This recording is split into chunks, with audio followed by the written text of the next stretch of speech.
Friends, I hope you all are fine. You are watching Ashar Hashmi Academy. आपको याद होगा कि पिछले क्वेश्चन में हमने केस 3 स्टार्ट कर दिया था पार्शियल फ्रैक्शन का। ये मैंने दूसरा सवाल सोचा कि आपको समझा दिया जाए, क्योंकि एक सवाल से बात दफा बात नहीं होती, दो सवाल अगर कम से कम समझा दिए जाएं तो बहुत ही ज्यादा अच्छा रहता है। अब आप ये देखिएगा, मैंने आपके सामने सवाल लिखा है। केस 3 में क्या था, पहले तो जरा प्रॉपर इम्प्रॉपर का मसला हल कर लेते हैं। न्यूमरेटर में x की सबसे बड़ी पावर 2 है। x की सबसे बड़ी पावर, जब मैं इसको मल्टीप्लाई करूंगा तो x की सबसे बड़ी पावर 3 आएगी, तो ये बनेगा 2/3। ये न्यूमरेटर की सबसे बड़ी पावर है और ये डिनोमिनेटर की। ये होगा प्रॉपर फ्रैक्शन। क्यों? क्योंकि डिनोमिनेटर की पावर बड़ी है, मतलब डिनोमिनेटर बड़ा है। इसका मतलब है ये पूरा प्रॉपर फ्रैक्शन है, क्योंकि ये प्रॉपर फ्रैक्शन है। पहुंचने का आसान रास्ता। अब देखिएगा, डिनोमिनेटर में अगर ब्रैकेट में x की सबसे बड़ी पावर 2 हुई, डिनोमिनेटर में ब्रैकेट में, किसी भी ब्रैकेट में या दोनों ब्रैकेट में x की सबसे बड़ी पावर 2 हुई, तो आप समझ जाएं कि ये क्वाड्रेटिक फैक्टर है और इसमें केस 3 लगेगा। पावर 4 भी हो सकती है, लेकिन बहरहाल वो हमारा भी मसला नहीं है। ठीक है, जो जो पावर 2 के टेबल में आती है कोई भी हो सकती है, तो वो सब क्वाड्रेटिक में जाता है। लेकिन बेसिकली क्वाड्रेटिक का मतलब है पावर 2। 4 वगैरह क्या होता है वो सब आप छोड़ें, अभी हम उसके बारे में कोई भी बात नहीं कर रहे। ठीक है, तो इसका मतलब है कि ये क्वाड्रेटिक फैक्टर है, क्योंकि x की सबसे बड़ी पावर 2 है किसी एक ब्रैकेट में। आप देखिएगा हमने इसको कैसे किया था, पहले a के नीचे, क्योंकि सारी बात है कि ये पूरा कंप्लीट फ्रैक्शन है, अब हम इसके पार्शियल बना रहे हैं, मतलब टुकड़े बना रहे हैं केस 1 केस 2 के मुताबिक। इसके नीचे x+2 आएगा, क्योंकि ये बिल्कुल सादा है और इसमें x की पावर 1 है, तो ये सादा फैक्टर कहलाता है। अच्छा, अब क्योंकि ये क्वाड्रेटिक है, तो आपको याद होगा पिछले सवाल में हमने bx+c अपॉन ये पूरा ले लिया था, x² + 4। एक बड़ी दिलचस्प बात आपको बताऊं, इसको अगर आप चेक करें तो एक बात नोट करने की है, ये देखें प्रॉपर है। क्या है ये भी प्रॉपर है। तो ये बात का ख्याल रखना है कि सर हम ऊपर x² क्यों नहीं ले रहे, हम ऊपर x की कोई और पावर क्यों नहीं ले रहे। तो जरा एक बात का ख्याल रखना है कि ये भी प्रॉपर होना चाहिए। ये देखें, x की सबसे बड़ी पावर 1 है और नीचे x की सबसे बड़ी पावर 2 है, तो ये भी प्रॉपर होना चाहिए। इसलिए मैंने ऊपर b के साथ x लिया है, कोई और पावर नहीं ली। अब देखिएगा, ये ऐसे ही रहा, x+2 x² + 4 is equal to, अब हम खींचेंगे लाइन।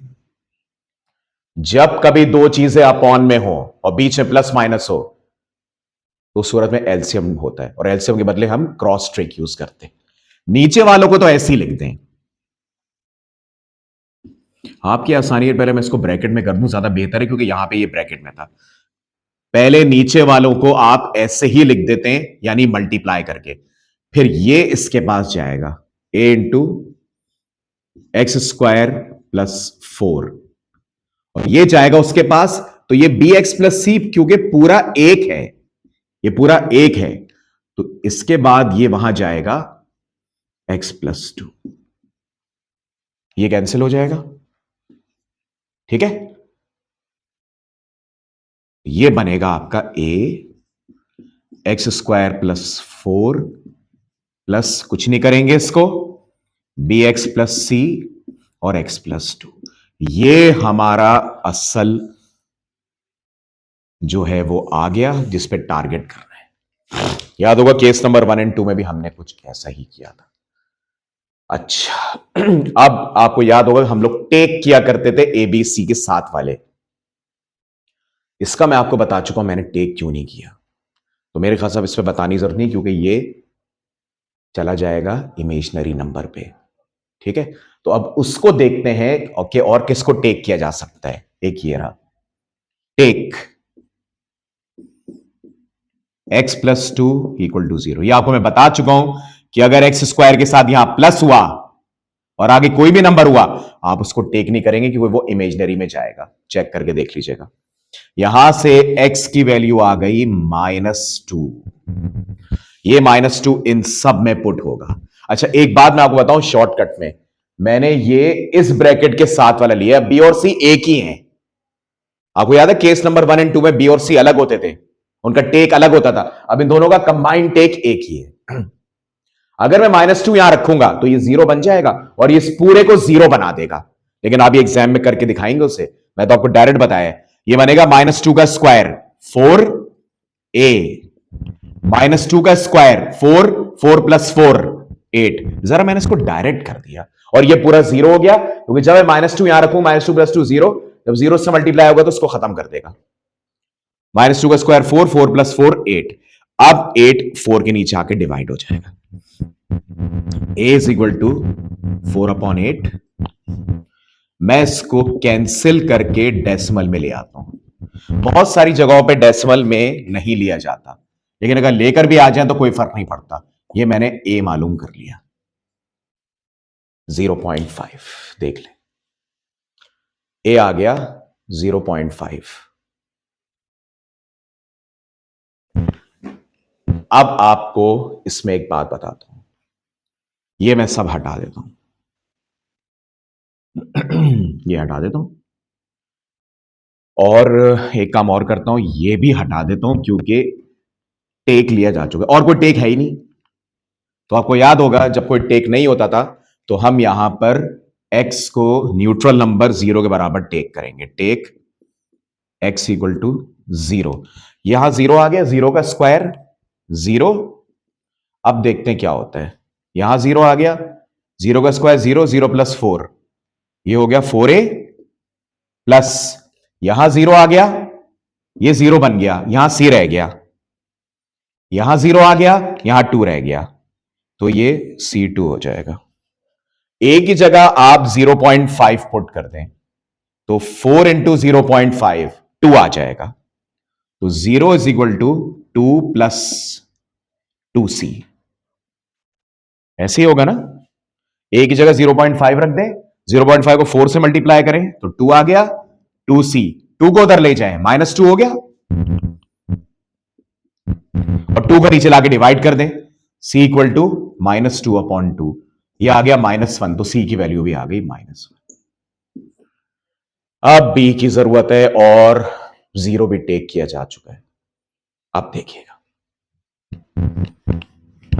आपको याद होगा मैंने जो आपको एक सवाल करवाया था जिसमें b तक पहुंचने के लिए मैंने कहा था कि हायर पावर 2 को सपोज करेंगे, हायर पावर 2 वाले हिस्से को सपोज करेंगे और आपको हायर पावर 2 वाला ही लेना है और सबको डिस्कार्ड कर देना है। याद होगा केस नंबर 1 और 2 में हमने ये ऐसी कोई टेक्निक नहीं यूज की थी, यहां करनी पड़ रही है। ठीक है, तो अब देखिएगा, पावर 2 को लेंगे, एक इसको लेंगे क्योंकि पावर 2 इत्तेफाक से मौजूद है, पिछले सवाल में मौजूद नहीं थी। एक इसको मल्टीप्लाई करके बना लें ax²। आपको सिर्फ पावर 2 पर काम करना है, बाकी 4a बन रहा है, क्या बन रहा है ये छोड़ दें। अब आगे चलते हैं, प्लस bx, x पे bx², बाकी किसी को नहीं लेंगे, सिर्फ x² वाले को लेंगे, bx², सिर्फ x² वाले को लेंगे। x² वाले को ले ले, एक और टेक्निक है, कांस्टेंट को ले लें। कांस्टेंट आप ले ही नहीं सकते क्योंकि आपको b चाहिए और b के साथ x है। ठीक है, अब मैं x² लिख के यहां से x² को कॉमन लूंगा, ये बनेगा a + b। x² नीचे आके डिवाइड हो जाएगा तो यहां रह जाएगा 1 = a + b। a की जगह उसकी वैल्यू रख दें 0.5, 0.5 को यहां लाके माइनस कर दें तो यहां आपकी जो वैल्यू आ जाएगी b की वो आ जाएगी 0.5, तो b भी आपका इत्तेफाक से 0.5 आ गया। ये तीनों मालूम हो गए, यही हमें चाहिए था। ठीक है, हायर पावर वालों को लीजिएगा। लास्ट क्वेश्चन में हायर पावर थी नहीं तो मैंने उसका 0x² लगा दिया था, तो आपको x² की ही पावर लेनी है, सुन लें, और वही पावर आपको हायर भी मिलेगी। तो मैंने सिर्फ उनको मल्टीप्लाई करके खोला जहां मुझे लग रहा था कि पावर 2 आ सकती है x की। अब मैं ये सारे काम कर चुका, मैं इसको भी मिटा सकता हूं। इसको उस वक्त तक मैंने नहीं मिटाया था जब तक, क्योंकि मैं वैल्यू ही इसी में रख रहा था। तो ये हमारा कंप्लीट हो गया। फाइनल आंसर ये लिखा, x² upon x + 2, x² + 4 is equal to, a की जगह कौन आएगा 0.5, नीचे आ जाएगा x + 2 प्लस b की जगह 0.5x plus C plus minus minus, ये डायरेक्ट कर सकते हैं, कुछ में हर्ज नहीं है, एक्स स्क्वायर प्लस 4। ये हमारा फाइनल रिजल्ट आ गया केस 3 के क्वेश्चन 2 का और आखिरी क्वेश्चन। आपको अगर कोई क्वेश्चन ऐसा केस 3 का मुश्किल लग रहा है तो हमें भेजिएगा जरूर, ठीक है ना, क्योंकि मैंने केस 3 का पूरा एक लॉजिकली आपको कंप्लीट करा दिया और मुझे पूरी उम्मीद है हर सवाल एक ही टेक्निक से होगा, ठीक है। अब आप जब इसको क्रॉस मल्टीप्लाई करके पूरा सॉल्व करेंगे, ब्रैकेट खोल के सब कुछ कर कर आके, तो फिर आपको ये मिल जाएगा, ये मैं आपको बता दूं, ठीक है ना। ये कंप्लीट फ्रैक्शन कहलाता है और ये जो ऐड करके बना के ये लाए केस नंबर 1 और केस नंबर 2 के मुताबिक, ये पार्शियल फ्रैक्शंस कहलाते हैं। ये टुकड़े हैं जिनको जोड़कर ये आएगा, मतलब भाई एलसीएम लेकर या जो भी तरीका है ये आ जाएगा, तो ये कंप्लीट फ्रैक्शन है, ठीक है, या रिजल्टेंट फ्रैक्शन भी कहते हैं इसको। इसको क्या कहते हैं, ये वाले को रिजल्टेंट फ्रैक्शन, यानी जो सवाल आपको दिया हुआ होगा वो रिजल्टेंट फ्रैक्शन के तौर पे दिया हुआ होगा, फाइनल आंसर की सूरत में आपको उसके टुकड़े निकालने पड़ेंगे, ठीक है, ये कहलाएंगे पार्शियल फ्रैक्शंस। ठीक है, ये हमारा जो है वो केस 3 कंप्लीट हुआ। अब हम केस 4 शुरू करेंगे।